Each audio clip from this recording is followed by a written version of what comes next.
So what exactly is DeepSeek, and why is everyone suddenly talking about it? DeepSeek is a Chinese AI startup that initially began as a side project funded by a hedge fund in 2023. While it had been quietly building momentum, it wasn't until last Monday, when it introduced its new R1 model, that things really took off. Over the past week, interest has skyrocketed, culminating in a surge of attention over the weekend and into today. What makes DeepSeek different? DeepSeek specializes in open-source large language models, which is a significant departure from the approach taken by some of the major players in the AI space. The company claims that its R1 model rivals OpenAI's GPT-4 model, which has been a major talking point in AI circles. Early adopters of R1 have reported promising results, though it does have some notable blind spots, particularly when it comes to topics related to the Chinese Communist Party.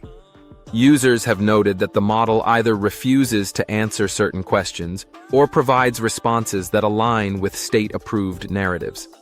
However, since DeepSeek is open source, there is speculation that users could potentially tweak it for their own purposes. Whether that will happen remains to be seen. One of the most eye-opening claims about DeepSeek's R1 model is its cost efficiency. According to reports, the training of this latest model only cost $5.6 million. Yes, million with an M, not billion with a B. That figure is particularly significant given that export controls have made it difficult for Chinese AI developers to access Nvidia's most advanced chips. If DeepSeek truly trained R1 without these high-end Nvidia chips, it could signal a major shift in how AI models are developed, potentially making high-performance AI more accessible and affordable. However, independent verification of these claims is still lacking. Some industry experts speculate that DeepSeek may have found a way to acquire Nvidia's restricted chips through alternative means. This uncertainty has only added to the intrigue surrounding the company's rapid rise.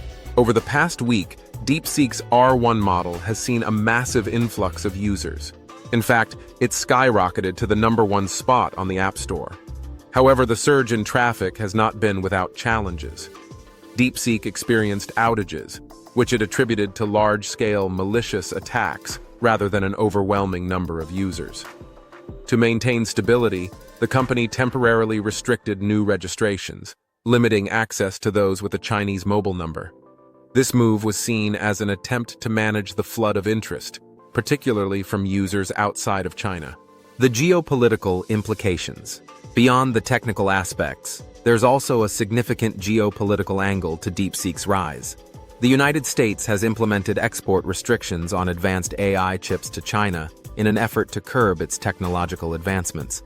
Yet, China has still managed to develop a competitive large language model, raising questions about the effectiveness of these restrictions. This development has caught the attention of policymakers. David Sachs, a key figure in U.S. cybersecurity and AI policy, remarked that this proves the AI race will be highly competitive. He also pointed out that former President Trump's decision to revoke a Biden-era executive order, which he claims hindered American AI companies, was the right move. Sachs warned that while the U.S. remains a leader in AI, complacency is not an option. Whether this will lead to further regulatory shifts or policy changes remains to be seen, but the conversation around AI competitiveness is far from over. The rise of DeepSeek and its R1 model raises important questions about the future of AI development. Will open-source models like this challenge the dominance of proprietary AI systems? Can China continue innovating in the face of U.S. restrictions?